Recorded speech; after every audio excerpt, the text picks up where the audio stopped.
Save this Nigerian meat pie recipe for later because you'll be making this over and over again. The crust is flaky, the filling is rich and moist, and honestly, no one can resist this. It is that good. First, you're going to blend your beef together with some onion and garlic and then set aside. Go ahead, peel your carrots, potatoes, and then cut them up into small cubes like this and set aside. For the potato, you're going to soak in some water just so it doesn't change color due to oxidation. Chop up some onion as well and set aside. Now to make the pie filling, I'm going to go in with very little amount of oil, especially if you have some fat around your beef cut. Go in with the beef and stir that till it turns pale like this. Go in with very little amount of seasoning. Go in with some onion and pepper. Very little amount of pepper. You just want to give it that kick. You don't want it to be spicy, okay?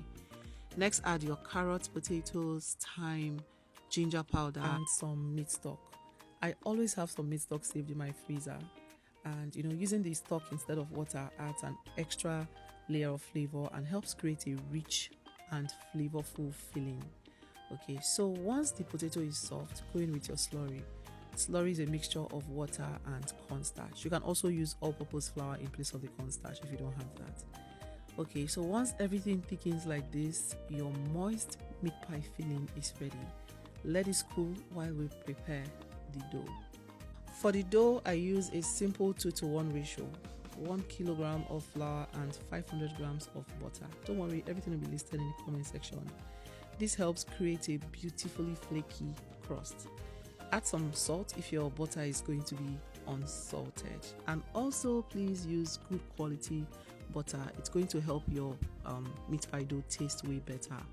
Now going with the wet ingredients, that was some milk, vinegar. We're using vinegar in place of baking powder. No baking powder for this recipe. Give that a good mix and put everything together. Try not to knead the dough too much so you don't develop the gluten in the flour in the dough. And wrap this up. Let it rest in the fridge for 20 minutes. That way it's easier to work with. Crack 2 eggs into a bowl and whisk while the dough is resting. We're going to brush this over the pies before they bake to give them that beautiful golden color. Alright, it's been 20 minutes. We're going to now cut our dough into smaller sizes. Take this one at a time and roll. Cut this out with any cutter that you have. If you have your meat pie cutter, fine, you can use a bowl. Just cut them out into your desired size. Now once that is done, you're going to grab your cooled beef filling, spoon some of that into the dough, and then brush the edges of this dough with some of the egg wash so it seals properly. Now close this and crimp it with the aid of a fork. Arrange the meat pies on a lined baking tray and then don't forget to poke some holes on top of each pie.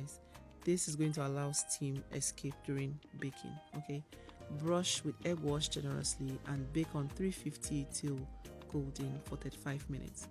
Meanwhile, I had some leftover dough, so I wrapped them individually with some plastic wrap before placing them in this Ziploc, dated it and kept in the freezer. A full video on this is on YouTube, link in the comment section. Alright, it's been 35 minutes, our pies are ready and they are perfect.